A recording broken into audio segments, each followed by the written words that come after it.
नमस्कार, श्रेष्ठ भारत में मैं दीपशिखा सोनी आप सभी का हमारे इस स्पेशल सीजन यानी कि बात शक्ति में स्वागत है। हमारे साथ होते हैं एक नए मेहमान हमेशा ही, और हमने इस सीरीज में एक मेहमान से ऑलरेडी आपको मिला दिया। अभी हमारे साथ मौजूद हैं एक और हमारी नई मेहमान, जी हाँ, जो किसी पहचान की मोहताज नहीं है। ये मेरा एक तरह से टैगलाइन हो गया है, बट हाँ नहीं है। इन्हें आपने देखा है क्रिश में, आपने देखा है CID में, और ना जाने कितने शोज में नजर आई है। इवन 7.5 फेरे फिल्म में भी ये नजर आई थी। जी हाँ, अगर आप समझ पा रहे हैं तो मैं बात कर रही हूँ मानिनी डे जी की। मानिनी जी, आपका बहुत बहुत स्वागत है हमारे शो में। ये शो है बात शक्ति की, जो कि महिलाओं के लिए है, पुरुषों के लिए भी है, जो भी एम्पावर करते हैं या होते हैं या समाज के लिए बात करते हैं। लेकिन हम इसमें बात करते हैं आपकी पर्सनल लाइफ की भी, प्रोफेशनल लाइफ की भी। तो आपका बहुत बहुत स्वागत है। कैसा लग रहा है आपको आकर? बहुत अच्छा लग रहा है और मैं बहुत एक्साइटेड हूँ। एंड एक चीज़ होती है कि एक इंसान को जब अपनी बात रखने का मौका मिलता है और एक ऐसे एनवायरनमेंट में जहाँ पर हम शक्ति की बात कर रहे हैं, वो भी नवरात्र के दौरान, तो मुझे लगता है कि देवी खुद आती हैं और बात करवाती हैं। जी, तो नवरात्र की आपको बहुत सारी शुभकामनाएं, आपको भी और आपकी पूरी ऑडियंस को। Thank you so much. तो अगर हम बात की शुरुआत करें, जी, बात की शुरुआत में हम जानना चाहेंगे कि आपका कैरियर कैसे शुरू हुआ, मतलब एजुकेशन कैसा था। ये शायद सभी जानते होंगे, फिर भी हम चाहते हैं हमारे माध्यम से आप बताएं। देखिए, मैं एक ही चीज बोलती हूँ कि मैं एक रिलक्टेंट एक्टर हूँ और मैं भगवान की बहुत प्रिय बच्ची हूँ। जो उन्होंने मेरे लिए तय किया वही होता चला गया। मुझे बनना था आर्कियोलॉजिस्ट जब मैं 7 साल की थी। तो मेरे डैड ने कहा कि भाई, इंडिया में उस समय इतना आर्कियोलॉजी के लिए इतना कुछ था नहीं जी। उसके बाद अंग्रेजी और हिस्ट्री में मेरा बहुत ज्यादा इंटरेस्ट था, रुचि थी। तो मुझे लगता था कि शायद मैं प्रोफेसर बनूंगी। अब मेरी मदर ब्यूरोक्रेट थी, तो फिर मुझे लगा कि शायद मैं सर्विसेज में जाऊंगी, सिविल सर्विसेज में। बट भगवान का कुछ और ही प्लान था, जो शायद उससे भी ज्यादा बेहतर था। सो आई वुड से कि पढ़ाई वगैरह सब दिल्ली में हुई है मेरी। मेरे फादर एक रॉयल फैमिली से थे, उड़ीसा की। मदर मेरी यूपी वाली थी, इलाहाबाद से। और मेरी जो पैटर्नल ग्रैंडमदर है वो साउथ से थी। तो सब कुछ ही हमने कवर कर लिया। बिल्कुल, आप इंडिया हो। बस हम इंडिया, मैं भारत हूँ जी। मैं भारत हूँ जी। तो पले बड़े दिल्ली में, बहुत बढ़िया रहा सब कुछ। और मैं ये मानती हूँ कि हर शहर का अपने कैरेक्टर होता है। तो at heart I am still Delhi वाली लड़की। हाँ, तो दिल्ली वाली लड़की की अगर शुरुआत की बात करें तो पहला प्रोजेक्ट क्या रहा था आपका, और कैसे आप उस तक पहुंची थी, आप तक वो चल कर आया था मौका? Good question. तो बेसिकली ये बात है 1000 साल पहले की। अच्छा, 1000 साल, ओके। मजाक कर रही हूँ, आप इतनी लड़की नहीं है। 90s की बात है ये, latter part of 90s। हमारे फादर का एक बिजनेस था, मतलब काफी थे, उसमें से एक हमारा मेल क्या बोलते हैं, मेंस डिजाइनर वेयर का बुटीक था खान मार्केट में, which is a very premier place in Delhi. तो वहां पर एक सज्जन आए, उनका नाम कौशिक घोष है, और उन्होंने, वो आए थे स्पॉन्सरशिप के लिए। तो उन्होंने जैसे ही हमें देखा, उन्होंने कहा, why are you a model? I said no. So this is, you should model. So I was like, अच्छा, मैंने जिंदगी में जिस चीज का मजाक उड़ाया है, मुझे करना पड़ा है। ओके जी। सो इसलिए I have to be very careful about what I talk about और से। सो मैंने कहा नहीं, आई एम नॉट इंटरेस्टेड। तो उन्होंने कहा कि देखिए, ये फेस ऑफ 93 जो है, ये होने वाला है, I want you to participate in it. तो मैंने कहा, व्हाट, मी? तो वो, मुझे लगता है, he walked into my life literally to take me towards this side. और उस कॉन्टेस्ट को मैं जीत गई, और उसके बाद मिस इंडिया 1994 में गई, जहां पे मैं 2 क्राउन्स के साथ वापस आई, और फिर जिंदगी की ट्रैजेक्टरी बिल्कुल बदल गई। तो मिस इंडिया का टैग कहीं ना कहीं है, टैग क्या कहा जाए, एक पहचान आपको मिस इंडिया ने दी। बिल्कुल। तो उसके बाद कहा जाता है, ऐसे जो रियलिटी शोज होते हैं, इसके बाद रास्ते खुल जाते हैं। तो क्या उतना ही इजी था आपके लिए इंडस्ट्री का रास्ता, या क्या? देखिए, कॉन्टेस्ट से जब आप निकलते हैं तो डेफिनेटली आपको लेवरेज और आपको एक एडवांटेज तो होता है, बट अब वो किस डायरेक्शन में आपको लेके जा रहा है। आप मॉडलिंग की तरफ जा रहे हैं, मॉडलिंग भी करी है, रैंप वॉक भी किया है, प्रिंट मॉडलिंग भी करी है। तो मुझे नहीं पता था मुझे कहाँ जाना है, ऑनेस्ट टू गॉड। मुझे इतना पता था कि मैं एक मूविंग कैमरा के सामने, या एक स्टैटिक कैमरा जो आपका मूवी कैमरा होता है, उसके सामने मुझे कुछ हो जाता है। I just come alive. मैं जीनी हूँ, मैं बिल्कुल ऐसे बिल्कुल हो जाती हूँ। सो आई रियलाइज कि स्टिल कैमरा मुझे इतना इंटरेस्ट नहीं करता जितना मोशन पिक्चर या मतलब जैसे कहते हैं लाइव एक्शन मुझे इंस्पायर और इंटरेस्ट करता है। तो वो कब जर्नी शुरू हुई मुझे पता ही नहीं, I really don't know.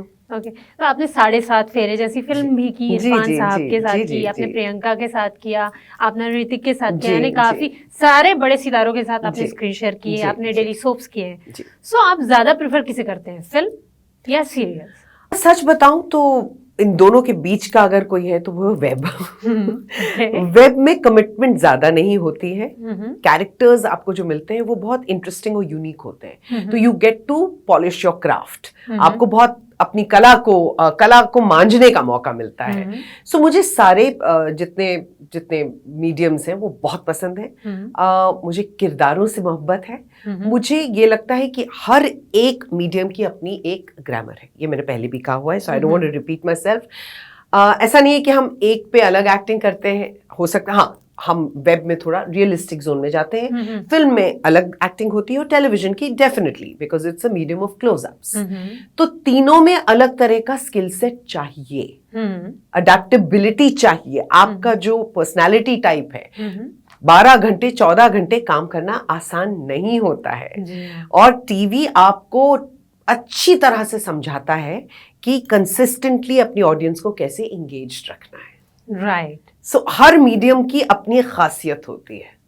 You know, film आती है चली जाती है, television on an everyday basis चलता है, वेब एक सीजन आता है चला जाता है। सो आई थिंक हम एज एक्टर्स मैंने स्विच करना सीखा है। From you know mindset switch बहुत जल्दी कर लेती हूँ, सो आई अडैप्ट वेरी फास्ट। तो पहला कैरेक्टर क्या था जो आपको मिला था और किस फिल्म में था? फिल्म नहीं, मेरा सबसे पहला कैरेक्टर था ऑन अ शो कॉल्ड अम्मा एंड फैमिली, जिसमें जोरा जी थी। जोरा साहब। और वो भी ऐसे था कि मुझे करना नहीं था वो, लेकिन किसी ने मेरी फोटोग्राफ देखी, उस समय फोटोग्राफ्स का वो होता था, एंड दे सेड कि लड़की परफेक्ट रहेगी to play this Muslim character, and I was like, and they called me and I was like a little baffled, I was like क्या बोल रही है मुझे, बट मुझे इतना मजा आया, इतना मजा आया। और जोरा सहगल की जो ग्रैंड डॉटर है मेरी, बहुत अच्छी दोस्त है, तो जोरा जी ने मुझसे कहा था कि तुम्हारी जो आंखें हैं ना वो बहुत बोलती हैं। वो सच में बोलती हैं। तो कहने लगी कि किसी भी अदाकारा या फनकारा का सक्सेसफुल होना, उसमें उसकी आंखों का बहुत बड़ा श्रेय होता है। कहते हैं कुछ चीजें आप लफ्जों से नहीं आंखों से बोलते हैं, और आपकी आंखें बहुत बोलती हैं। तो आपको डेफिनेटली अदायगी आपके अंदर है, आपको करना चाहिए। जी हाँ, बिल्कुल सही कहा था उन्होंने, और अदायगी आप निभा रही हैं। तो आपने नागिन जैसे शोज किए जी, 7.5 फेरे जो मैंने नाम लिया, किसके साथ काम करना सबसे अच्छा आपको अनुभव देता था, और क्या मजा आपको, जो कहूँ मजा कहाँ पे आया सबसे ज्यादा, किस प्रोजेक्ट को करने में? जस्सी जैसा शो आज तक नहीं बना है। जी हाँ, और जस्सी ने मुझे मेरी पहचान दी है जी। Tony and Diya Singh are my mentors in that sense. अगर दिल्ली में मेरी मेंटर रश्मि विरमानी थी, तो बंबई में ये लोग थे, फराह खान थी। तो मुझे लगता है कि ये इस तरह की, I have been very very very blessed कि मुझे इतने बढ़िया शोज, इतने खूबसूरत किरदार दिए गए हैं, और मैंने अपनी जान लगा दी उन्हें निभाने में जी। तो मुझे मजा, अच्छा मेरी एक खासियत ही कहूंगी कि मैं मजा ढूंढ लेती हूँ। ओके। मुझे कहीं पे बोरियत नहीं होती है, मैं अपना फन हर जगह ढूंढ लेती हूँ। So I enjoy, I just make sure कि मैं खुश हूँ, क्योंकि अगर मैं खुश हूँ तो मेरा परफॉर्मेंस अच्छा होगा। जी। तो अगर मैं एक बात कहूँ कि इरफान खान साहब के साथ आपने काम किया, उस फिल्म के दौरान की कुछ ऐसी याद जो आप शेयर करना चाहें? इनफैक्ट इरफान भाई ने मुझे तब देखा था जब मैं इतनी बड़ी थी। He was friends with my parents. मेरे पेरेंट्स ने 2 शोज बनाए थे डीडी के लिए, तो उस वक्त उनकी मुलाकात इरफान भाई से हुई थी, अंजू महेंद्रू और इन लोगों के साथ। तो जब हमारी मुलाकात इस फिल्म के लिए हुई तो उन्होंने कहा, अरे भैया तुम तो बड़ी हो गई, तुम बड़ी खूबसूरत हो गई। So I called him, so I said, I need your blessings. I'm on this film. He was very happy, very proud, and he was so proud, and it just that, that sense कि आप एक इतनी बड़ी शख्सियत के आसपास हैं जो इतने प्यार से आपको गाइड कर रहा है। जूही चावला उसमें थी, she is one of my favourites. I love that woman, absolutely adore हर। इसलिए नहीं क्योंकि वो बहुत ही मतलब जैसे कहते हैं कि काबिल अदाकारा हैं, उनका जो टेम्परामेंट है इतना खूबसूरत है। जी हाँ, बिल्कुल। सो एक्टर सिर्फ एक्टिंग से ही नहीं वो होता है, उसकी पर्सनालिटी, उसका आव भाव और उसका किस तरह से लोगों के साथ बिहेवियर है वो भी बहुत मैटर करता है। जी बिल्कुल। तो आपका कभी कोई फोकस रहा कि मुझे नहीं ऐसे ही किरदार करने हैं, क्योंकि आपने जितने सीरियस किरदार भी किए तो आपने कॉमिक कैरेक्टर जी जी जी, तो आपको दोनों किरदारों में बहुत पसंद किया गया है। जी जी पर जी। आपको कुछ पसंदीदा किरदार कि मुझे यही करना था यार, मुझे ये नहीं करना था, इस शो में मुझे ये करना था? नहीं, ऐसा कुछ नहीं है, बट मुझे कॉमेडी बहुत पसंद है। हाँ। मेरे लिए बहुत सरल है कॉमेडी। लोग कहते हैं कॉमेडी मुश्किल है, मेरे लिए बहुत सरल है, पता नहीं क्योंकि शायद मैं खुद पे हंस पाती हूँ, इसलिए ज्यादा बेहतर होता है कॉमेडी करने के लिए। खुद को अगर आप ज्यादा सीरियसली लेंगे तो आप कॉमेडी नहीं कर सकते। जी बिल्कुल सही कहा आपने।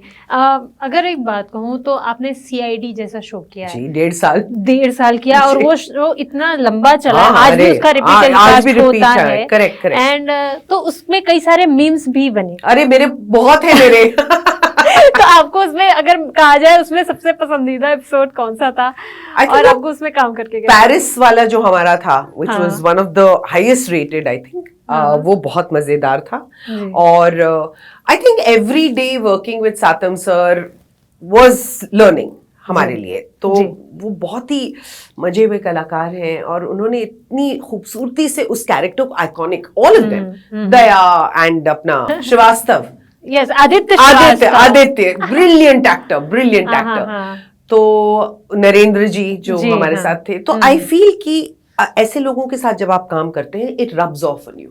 अब ये आपके ऊपर है, यू नो, आप रिसीव कैसे करते हैं। सीखने वाले कहीं पे भी सीख लेते हैं, ना सीखने वालों को आप ऑक्सफोर्ड भी भेज दीजिए तो वो नहीं सीख पाएंगे। उसमें जो डॉक्टर्स का जो था उसको लेकर हमेशा मीम्स बनते थे। हाँ, तो फोरेंसिक वाले हम बहुत हमारे मीम्स हैं, हमारे ऊपर तो बहुत मीम्स। तो यस, अगर बात करें एक्टिंग की हमने की, लेकिन आप एक डबिंग आर्टिस्ट भी, एक सक्सेसफुल डबिंग आर्टिस्ट। अगर कहूँ तो रिसेंट एमिली इन पेरिस में आपकी आवाज है, व्हील्स ऑफ टाइम जो सीरीज आई इतनी फेमस, उसमें आपकी आवाज है। तो अगर एक एस्टिमेट कहो तो कितने प्रोजेक्ट्स आपने कर लिए, और सबसे फेवरेट प्रोजेक्ट क्या रहा जिसमें आपने डबिंग करके बड़ा मजा आया? तो सबसे पहले तो मैं ये कहना चाहूंगी कि वॉइस इंडस्ट्री अपने आप में एक बहुत खूबसूरत इंडस्ट्री है। So I am a voice talent, एक डबिंग टैलेंट हूँ, और मैं पढ़ाती भी हूँ। और मुझे ऐसा लगता है कि वो स्टूडियो के अंदर जो एक सुकून है वो कहीं नहीं है। जैसे माँ के पेट में बच्चा जब होता है, यू नो, इन अ वूम, वैसी वाली फीलिंग आती है मुझे। सो मुझे डबिंग से और वॉइसिंग से बहुत प्यार है। प्रोजेक्ट्स तो मैंने शायद 75 से कहीं ज्यादा, 100 से ज्यादा ही किए होंगे। अब मैंने कभी काउंट नहीं किया। फिल्में, आपके सीरीज और डॉक्यूमेंट्रीज, ये सब मैंने कुछ काउंट कभी नहीं किया। मैं काउंट नहीं रखती। somehow I just feel, you know, वो है, वो गूगल बता देगा। सो लेकिन हाँ, आई थिंक मेरे लिए बहुत इंटरेस्टिंग था, एक फिल्म प्रोजेक्ट था, क्वीन ऑफ काथवे। बहुत ही पॉपुलर फिल्म थी। हाँ जी। उसमें लुपिता न्योंगो की मैंने आवाज डब की थी, और वो मेरे लिए बहुत बड़ा चैलेंज था, क्योंकि मेरी आवाज पर्सनली बहुत पॉलिश्ड और बहुत ही क्लियर है, और वो जो कैरेक्टर थी वो बहुत ही रफ और स्ट्रीट वाली कैरेक्टर थी। तो उसको निभाने में, मतलब एक जो मुझे अनलर्निंग करनी पड़ी, वो बहुत मजेदार थी। फिर मनी हाइस्ट में रकेल, क्योंकि रकेल का कैरेक्टर भी बहुत ही मल्टी लेयर्ड कैरेक्टर था। So that wheel of time, बहुत सारे ऐसे कैरेक्टर्स हैं जो अब मुझे तो याद नहीं है, नाम से याद नहीं। अगर सबसे बेस्ट और कहें, Wheel of Time, I loved Wheel of Time. I just loved Wheel of Time. और अभी recent times में I think मेरा एक नया शो शुरू हुआ, मतलब it's already streaming, called Agatha Harkness. Please देखिएगा, डिज्नी हॉटस्टार पे है। और one of the most talented actresses that I have dubbed for, and I've dubbed for all the A-listers. तो अगर कहें कि हम अब हमारे दर्शकों को आप एडवाइस करें कि आखिर एक वॉइस ओवर आर्टिस्ट बनने के लिए क्या करना बेहतर है और किन चीजों का ध्यान देना चाहिए, तो आप क्या सजेस्ट करना चाहेंगे? पहले तो ट्रेनिंग लीजिए, सबसे इम्पोर्टेंट ट्रेनिंग लीजिए। जरूरी नहीं कि आपकी आवाज खूबसूरत है तो आप अच्छे वॉइस आर्टिस्ट बन सकते हैं। सिर्फ खूबसूरत आवाज से काम नहीं चलता है। ये एक बहुत ही टेक्निकल स्किल सेट है जिसे सीखना पड़ता है। और ये एक मल्टी प्रोंग्ड अप्रोच होता है। आप देख रहे हैं, पढ़ रहे हैं, फील कर रहे हैं, बॉडी लैंग्वेज समझ रहे हैं, आप वो सब कुछ कर रहे हैं जो एक एक्टर करता है विदाउट मेकअप। जी हाँ, ये ज्यादा चैलेंजिंग है, क्योंकि उस एटमॉस्फेयर में आप नहीं हैं, लेकिन आप उस एटमॉस्फेयर को फील करके उस चीज को और बेहतर बनाते हैं। सो प्लीज गेट ट्रेन्ड, आइए ट्रेनिंग लीजिए और ये समझिए कि ये एक बहुत ही अलग और बहुत ही खूबसूरत प्रोफेशन है। ओके, तो आपने कुछ साउथ के प्रोजेक्ट्स भी किए? बहुत सारे। ओके, बहुत सारे। So as a dubbing artist or as actor? No, as a voice artist मैंने किए हैं। Okay. इनफैक्ट क्या नाम तो मुझे ऐसे याद नहीं रहते हैं, बट जितनी इनके ए लिस्ट प्रोजेक्ट्स हैं वो मैंने किए हैं। आपके बाहुबली में I am Shivagami's voice, Amazon Prime पे जो इनकी सीरीज थी जी।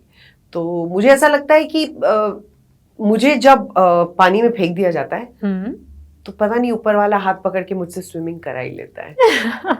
डेफिनेटली, जो जहाँ चाह निकालेंगे वहाँ राह निकलती है, ये कहने की मैं डरती किसी चीज से नहीं हूँ, डरना भी नहीं, बहुत ही बेखौफ हूँ मैं। आप बहुत खूबसूरत है, बेखौफ है और हम ऐसे ही आपको देखना पसंद करते हैं। तो अगर बात करूँ Hollywood project as a actor करने की, आपकी कुछ प्लानिंग है? देखिए, मैं जब दिल्ली में थी and I was hardly in my 20s, मुझे बनानो बर्टोलुची की फिल्म द लिटिल बुद्धा के लिए चूज किया गया था।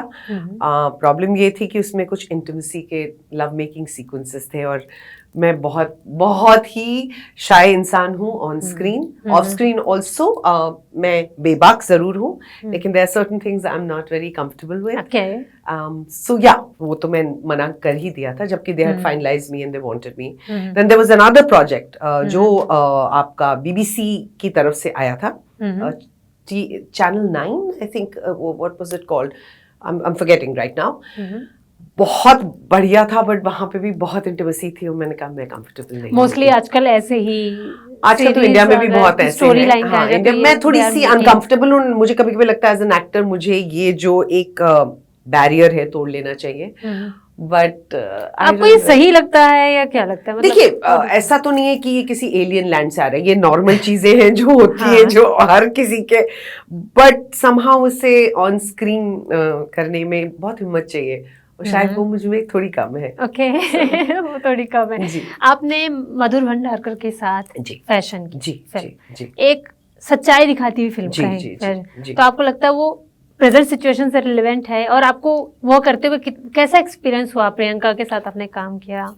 देखिए, सिनेमा जो है वो प्रतिबिंब है समाज का, जो समाज में हो रहा है वही सिनेमा दिखाता है, राइट? अब आपके ऊपर है आप उसको किन आंखों से देखना चाहते हैं। सो बहुत ही पर्टिनेंट, बहुत ही रेलेवेंट फिल्म, और मुझे मधुर का स्टाइल बहुत अच्छा लगता है कि वो उसकी तह तक जाते हैं, ये नहीं कि वो ऊपरी सतही वो उस पे नहीं काम करते हैं। He goes into the psychology of it, he goes into the entire understanding कि ये चीज क्या है। So I think उनका स्टाइल ऑफ जो फिल्म मेकिंग है वो बहुत यूनिक है और बहुत बढ़िया है, और मेरा एक्सपीरियंस बहुत अच्छा रहा। जी, क्योंकि वहाँ पे जो एक इनर वर्ल्ड के अंदर क्या होता है वो सब दिखाया जाता है। तो अगर इससे इतर हम बात करते हैं तो इंडस्ट्री में कास्टिंग काउच जैसे मैटर हैं जो सुनने में आते हैं, सो आपको काफी समय हो गया है, तो आपको लगता है ये चीजें एग्जिस्ट करती हैं, और अगर करती हैं तो इससे कैसे निपटा जाना चाहिए? लाइक बिल्कुल करती हैं, बिल्कुल करती हैं। ये आपके ऊपर कि आप हाँ बोलते हैं, और कोई जजमेंट नहीं है। आप हाँ बोलते हैं तो भी वो आपकी मर्जी है, आप ना बोलते हैं तो भी आपकी मर्जी है। डिपेंड करता है कि आपका एक जो, जैसे फॉर एग्जाम्पल मैं ये मानती हूँ कि मुझे समझ नहीं आती ये चीजें, मुझे सिर्फ काम करना आता है। ठीक है, मैं बहुत सिंपल इंसान हूँ, मैं जाती हूँ काम करती हूँ, किसी से मीटिंग करनी है जरूर करूंगी, पर जहां मुझे वाइब गलत आती है मैं वहां से निकल जाती हूँ। मानी जी, आगे बढ़ेंगे। आपने बहुत कलरफुल ड्रेस पहनी, फेवरेट कलर क्या है आपका? फेवरेट कलर मेरा क्या है? Purple. I love purple. And sarees? Blue, also blue, electric blue. आपको साड़ीज पहनना पसंद है, लेकिन खुद पहनी नहीं जाती है, कोई पहना दे तो हम पहन कोई पहना दे तो कोई ऐसी ट्रेडिशनल साड़ी जो आपको पसंद हो, जैसे Bengali? Okay, Bengali looks really nice. बिल्कुल, आप उसमें बंगाली ही लगेंगे। तो अगर हम बात करें लैंग्वेजेस की, कितनी लैंग्वेजेस आप बोल सकती हैं? कितनी लैंग्वेजेस? हिंदी, अंग्रेजी, उर्दू, उड़िया, बंगाली, उड़िया, बंगाली, और क्या बोल सकती हूँ, मराठी एक फिल्म करी है मैंने, गुजराती पूरी समझ में आती है मुझे। अच्छा। और बोल भी लेती हूँ थोड़ी बहुत। उससे थोड़ा ज्यादा। अच्छा, ओके। और मुझे भाषाओं का बहुत शौक है, मेरी मदर 13 लैंग्वेजेस बोलती थी, तो मुझे एक्सेंट पकड़ना बहुत अच्छे से आता है। मैं एक बार अगर आपको सुन लूंगी बोलते हुए तो मैं उसको जज कर लेती हूँ। Okay, that's superb. तो मुझे एक्सेंट्स बहुत पसंद है। And what about food? Not really a foodie, but sushi मुझे बहुत Oh पसंद my है। God. क्यों? What about Indian food? Indian? Yeah. सो अच्छा इंडियन में बताती हूँ, तुमको बताती हूँ मैं मुझे क्या पसंद है। सांबर चावल, Okay. Because my grand mother was south Indian. इसके अलावा मुझे तहरी बहुत पसंद है जो यूपी वाली है। और क्या है, मुझे भारी खाने से बहुत प्रॉब्लम है, सो आई डोंट लाइक भारी खाना, so I like very simple food बचपन से। मुंबई के फूड का क्या कहना है? मुंबई के फूड में आई थिंक मुझे पात्रा बहुत अच्छा लगता है, ये गुजराती वो होता है। और पहली बार जब वड़ा पाव खाया था तो सुपर फैसिनेटेड कि ये क्या होता है, भजिया और वड़ा पाव और ये सब। पहली बार यानी अब? और मुझे इनका थाली पीठ बहुत पसंद है, जी हाँ। आई लव दैट, बहुत बढ़िया लगता है मुझे actually I am very open to cuisines, तो मैं एक्सपेरिमेंटल बहुत हूँ। Okay. मेरा ऐसा कुछ नहीं होता कि मेरे को ये नहीं मिलेगा तो मैंने, ऐसा कुछ भी नहीं होता। आई am a rice eater, because east से हूँ तो rice. I am now a vegetarian, otherwise I love fish. तो मच्छी, क्योंकि फादर उड़ीसा से थे। खाने में सच बताऊं तो तुमको बहुत सिंपल टेस्ट है मेरे, मतलब मैं वो कद्दू लौकी टाइप वैरायटी हूँ। अच्छा, लगती नहीं हूँ बिल्कुल। बिल्कुल नहीं लगते, राइट। श्रेष्ठ भारत पर खबरों से जुड़े रहने के लिए चैनल को सब्सक्राइब और लाइक करें, बेल आइकन दबाएं और देखते रहें श्रेष्ठ भारत।